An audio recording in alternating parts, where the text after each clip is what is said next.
दोस्तों नमस्कार। आज लहरों को पढ़ा जाए।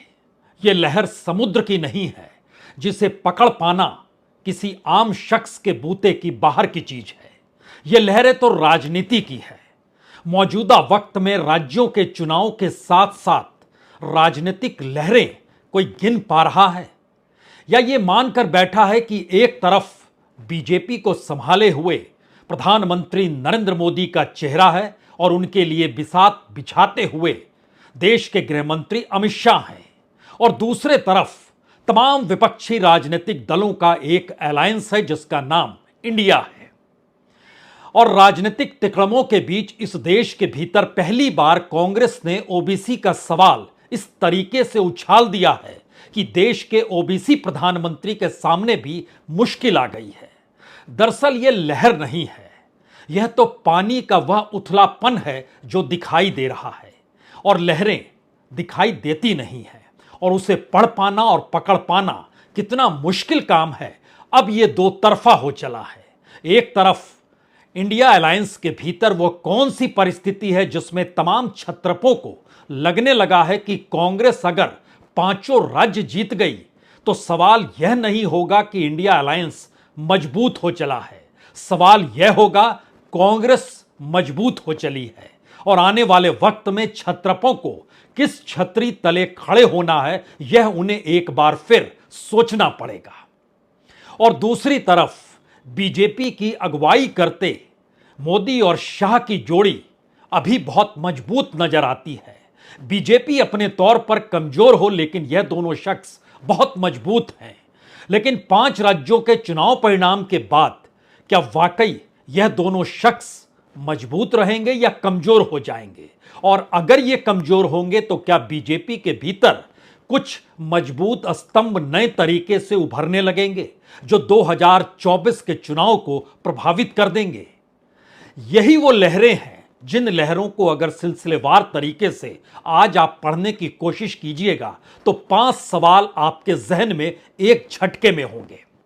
पहला सवाल, क्या वाकई 2024 से पहले 5 राज्यों के चुनाव के परिणाम इस देश में नए राजनीतिक गठबंधन की दिशा में बढ़ सकते हैं?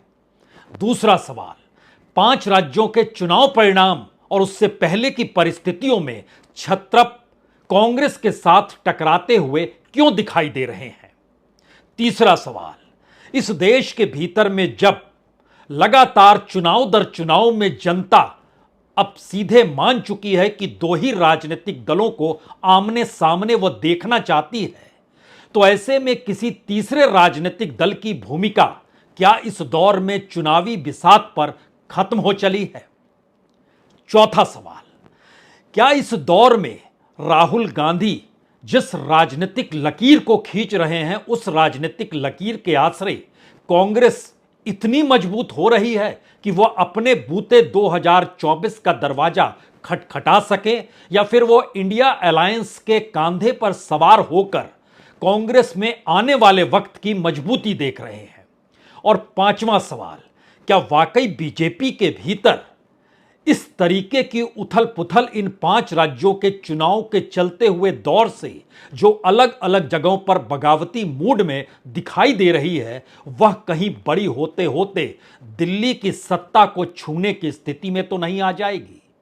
इन 5 परिस्थितियों के इर्द गिर्द कई नाम इस दौर में उभरकर सामने आ सकते हैं और एक सबसे बड़ा सवाल यह भी आ सकता है, अगर 272 का जादुई आंकड़ा मोदी और शाह की जोड़ी बीजेपी को नहीं दिला सकती है और यह आंकड़ा अगर 50 सीट पीछे यानी 2.25 सीट पर आकर अटक जाता है तब क्या होगा?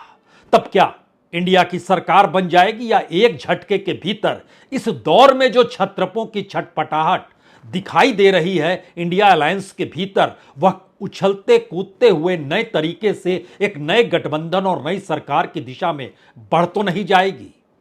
अखिलेश यादव यूं ही कांग्रेस से नहीं टकराए मध्य प्रदेश में सीटों को लेकर, और दूसरी तरफ आम आदमी पार्टी यानी अरविंद केजरीवाल तमाम जगहों पर अपने उम्मीदवारों को खड़ा कर रहे हैं, लेकिन कांग्रेस खामोश क्यों है? जबकि इंडिया अलायंस का हिस्सा वह भी हैं और अखिलेश भी हैं। अखिलेश इस मैसेज को लगातार क्यों सबको देना चाहते हैं और केजरीवाल के किसी भी मैसेज को कांग्रेस क्यों किसी भी रूप में परखना नहीं चाहती है? यह दो सवाल हो सकता है आपके जहन में आए, और एक सवाल और होगा, इस दौर में ममता बनर्जी और नीतीश कुमार क्या सोच रहे होंगे? क्या दोनों एक दूसरे के खिलाफ तो नहीं है? क्या दोनों को पता है कि दोनों का कद एक सरीखा है? क्या दोनों ये जानते हैं कि आने वाले वक्त में अगर इंडिया के भीतर बहुमत की परिस्थिति नहीं बनती है, लेकिन जोड़ तोड़ करके बहुमत की परिस्थिति पाने की स्थिति में ये आ जाते हैं, तो सवाल कांग्रेस का नहीं होगा, सवाल गठबंधन साथियों का होगा। तो ऐसे में क्या नीतीश कुमार को जो बात हो रही थी संयोजक बनाना चाहिए, तो उसका विरोध क्या ममता बनर्जी कर रही थी? और ममता बनर्जी जिस तरीके से लेफ्ट को दरकिनार करते हुए कांग्रेस को भी 2, 4, 5 सीटों पर बंगाल में निपटाने की सोच रही थी, क्या वह भी दांव इस दौर में क्यों चला गया? ये सारे सवाल नहीं है, इन लहरों के बीच की उस राजनीतिक परिस्थितियों का एक उभार है जो बतला रहा है कि आगे क्या होने वाला है।